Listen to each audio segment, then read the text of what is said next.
Good Saturday afternoon to you. Well, I'm using my Element TV monitor here, as you can see, and we're going to get some close-ups of that bug snapper board there. And George from England says if I can get that number off the transistor there, he might be able to tell me what the voltage rating would be on it. And I wasn't able to do that using my microscope eyelope because the transistor is positioned in a very awkward place and I couldn't get it focused. So enough of this ugly kisser here. Let's get on to the circuit board. I am using the Sony HDR SR12 because it does very good close-ups.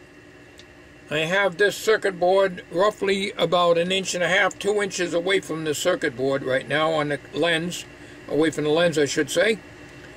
And as you can plainly see, the transistor is, I can see it in the, can't see it with my reading glasses.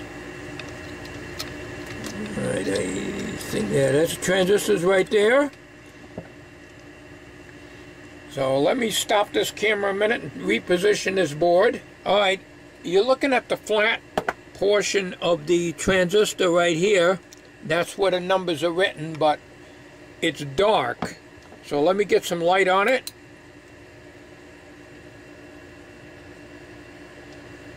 Still not showing up. I'm looking at the TV monitor and I cannot see anything on the transistor, and there are some numbers on there, but I cannot read them. So let's try to get different positions here.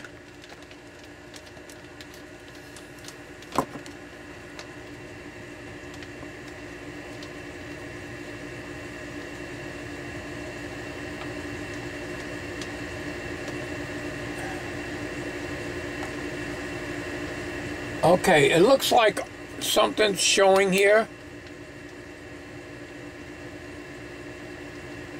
Kind of on sideways, but turn your head sideways, that's all I can tell you. And there are the numbers on it. I cannot quite make them out. It looks like C11 something, but I'm moving the light around. Alright, I think that might be the best lighting for that. Okay, and while I am here, let's study the board a little bit. Get my pointer out here.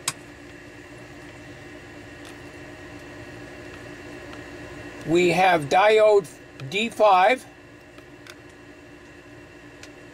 We have diode D3. And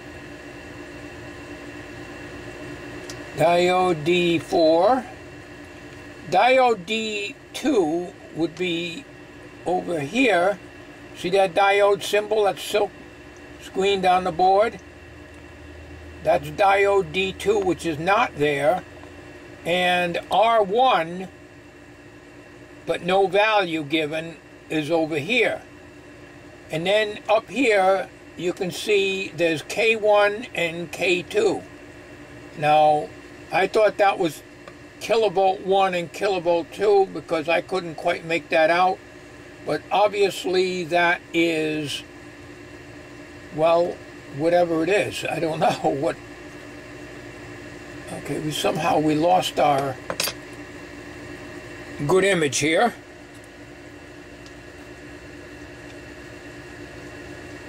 But to give you a study of the board. Now, if I can read these capacitors, starting with this green one right here, maybe I can turn the board a little bit. Let me do that.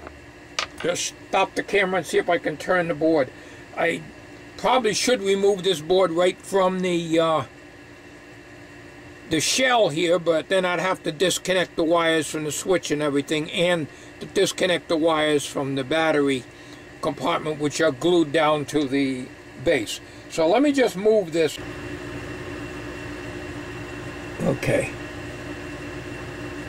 The green one on the right hand side,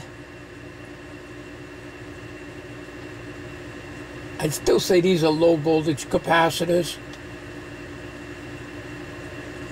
but I could be wrong. Now let's see if I can see anything on these two.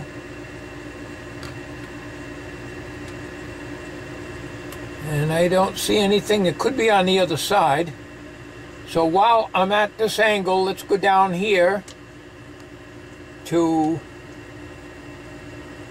the D2.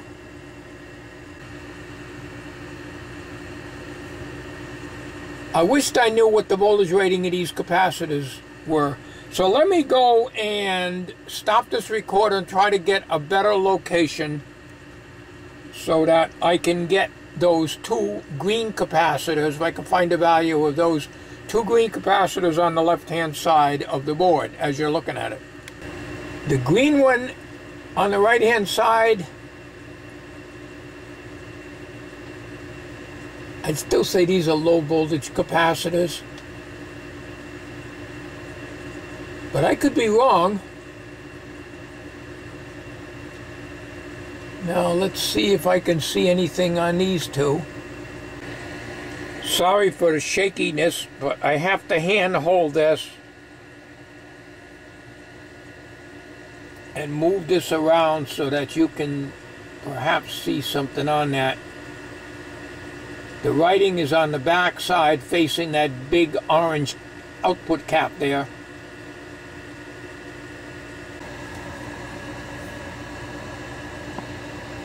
Let me get a little light in there.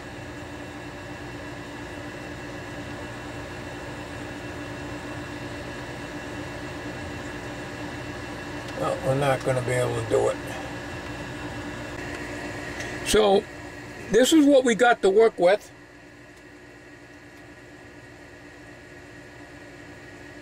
Yeah, that's R1 on the right-hand side over here. And that's D2. So if I put a diode in here, now if this is a voltage doubler or tripler, I wouldn't really need a resistor, so I have no idea what this resistor is, but I really should pull this board out and see if there's any traces on the other side for these components. There may not be. This board might have been printed out and no traces are on the other side, so I really should pull that out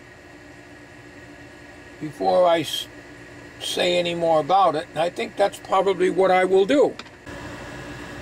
Alright, this is the bottom side of the board, and as you can see, there are traces there. So what I will probably do is the battery's got to be changed in this camcorder here. We're going to have to let this video end at this point. So this is looking like the circuit board has traces on the opposite side. I will be studying this off camera, but I cannot show you any better than that. Hopefully you could have read the numbers on that transistor, George. So we'll end this video now, and we'll do all this off camera. There's not much else I can do. It's been raining today. So that's the story of our lives with the weather. So we'll get on this here, and maybe can try to put a diode in there. I really hate to put one of them diodes in there if it's not going to do anything, because there's only 5 in a package. They cost me $6.42 for those diodes. $4 of that was the shipping from China. So they were not all that cheap. You can get them cheaper at Mauser, but you pay about $8 for shipping, so you're not saving anything. That's why I never order from them. All right, that concludes the video for today. I know it's boring and boring electronic videos. I know. I notice I'm not getting too many comments or all that many views on the electronic videos. I think people are probably getting tired of them again. But when it's hot and humid, all I can do is this stuff here in the shop, or flap. I think you'd rather see me work on something like this than the flap. And I make these videos to show you, it's kind of like thinking out loud. It's not really asking questions, but I always welcome any feedback or input on these. That's it. We got to shut this down now before we lose our battery altogether.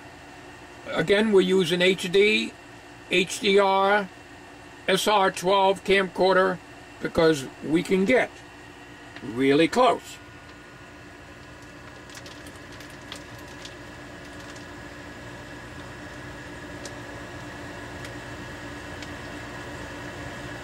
Thanks for watching.